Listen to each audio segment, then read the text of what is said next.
ভাবুন তো, এমন একটা ওষুধ যা শত্রুর ডেরায় ঢুকে খোদ শত্রুরই ছদ্মবেশ ধারণ করে। হ্যাঁ, আজকের এই বিশ্লেষণে আমরা ঠিক এমন একটি চমকপ্রদ কোভিড-19 অ্যান্টিভাইরাল ওষুধ নিয়ে কথা বলছি, যার নাম ম্যাভিরা বা মলুনুপিরাভির।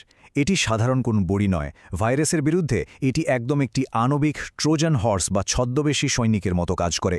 চলুন দেখা যাক ভেতরের কাজটা আসলে কিভাবে হয়। গবেষণাপত্রে কিন্তু একটা দারুণ শব্দ ব্যবহার করা হয়েছে। একে বলা হচ্ছে টটোমর, মানে এটি একটি বহুরূপী অণু। বিষয়টা অনেকটা জাদুকরের মতো। এটি খুব সহজেই রাসায়নিকভাবে নিজের রূপ বা আকার পরিবর্তন করতে পারে।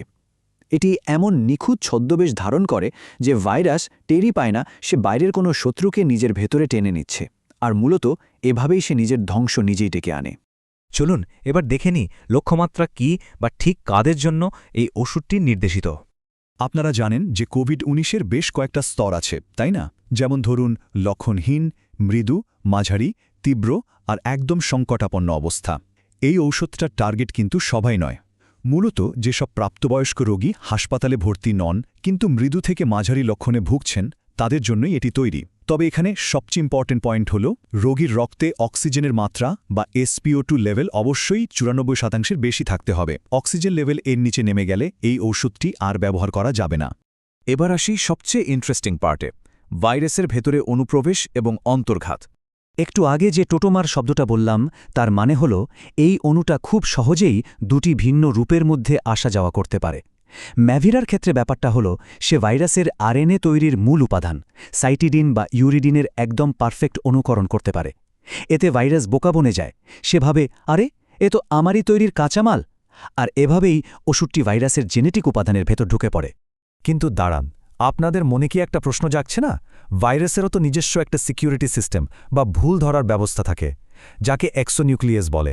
তাহলে এই মাভিবা কিভাবে সেই কড়া নিরাপত্তারক্ষীদের চোখে ধুলো দেয়? প্রসেসটা শুনলে সত্যি অবাক হতে হয়।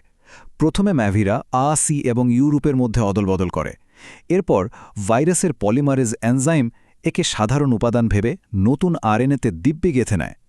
আর এর গঠনগত পার্থক্য এতই সূক্ষ্ম, জাস্ট এতই সূক্ষ্ম যে ভাইরাসের ওই এক্সোনিউক্লিয়াস বা প্রুফ রিডার একে ত্রুটি হিসেবে ধরতেই পারে না।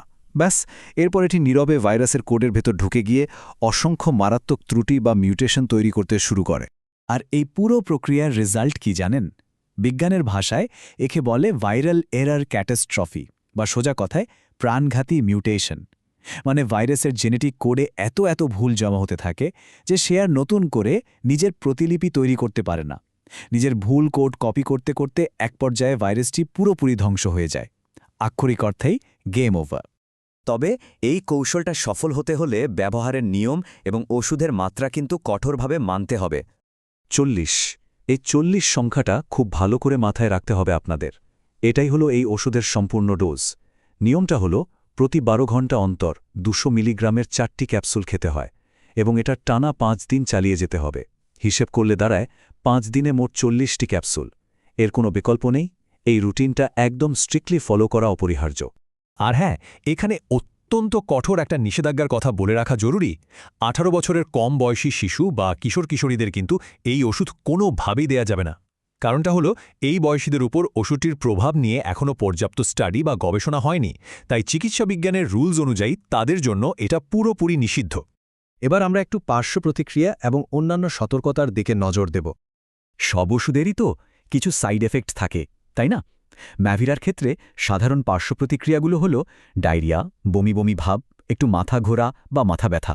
তবে একটা খুব ভালো খবর আছে, অন্য কোনো ওষুধের সাথে এর মারাত্মক ক্ষতিকর কোনো রিয়াকশন বা ইন্টারাকশন হওয়ার সম্ভাবনা নেই বললেই চলে, কারণ ফার্মাকোলজিক্যাল ডেটা বলছে এটি আমাদের শরীরের প্রধান এনজাইমগুলোকে খুব একটা ডিস্টার্ব বা বাধাগ্রস্ত করে না। তবে গর্ভাবস্থা এবং স্তন্যদানের ক্ষেত্রে সতর্কতাগুলো ভীষণ সিরিয়াসলি নিতে হবে। প্রাণী গবেষণায় দেখা গেছে এই ওষুধ অনাগত সন্তানের ক্ষতি করতে পারে, তাই গর্ভাবস্থায় এটি একেবারেই রেকমেন্ডেড নয়। যারা সন্তান ধারণে সক্ষম তাদের এই ওষুধ চলাকালীন এবং শেষ ডোজের পর অন্তত 4 দিন পর্যন্ত খুব কার্যকর কোনো জন্ম নিয়ন্ত্রণ পদ্ধতি ব্যবহার করতে হবে। আর মাতৃদুগ্ধের মাধ্যমে এটি শিশুর শরীরে যায় কিনা সেটা যেহেতু এখনও নিশ্চিত নয়, তাই সেফটি ফার্স্ট, এই সময় স্তন্যপান করানো থেকে বিরত থাকারই কড়া পরামর্শ দেওয়া হয়েছে। মাভিরা যেভাবে ভাইরাসের জেনেটিক কোডে প্রাণঘাতী মিউটেশন ঘটিয়ে তাকে বোকা বানায়, সেটা সত্যি মাস্টার মাইন্ডের মতো একটা কাজ। এখন একটু ভাবুন তো, ভাইরাসগুলো তো সারা জীবন নিজেদের রূপ বদলায়, নতুন মিউটেশন তৈরি করে, তাহলে তাদের হারাতে এই ধরনের বহুরূপী বা টোটোমেরিক অণুগুলোই কি ভবিষ্যতের অ্যান্টিভাইরাল চিকিৎসার সবচেয়ে বড় এবং চূড়ান্ত হাতিয়ার হতে যাচ্ছে? কি মনে হয় আপনাদের?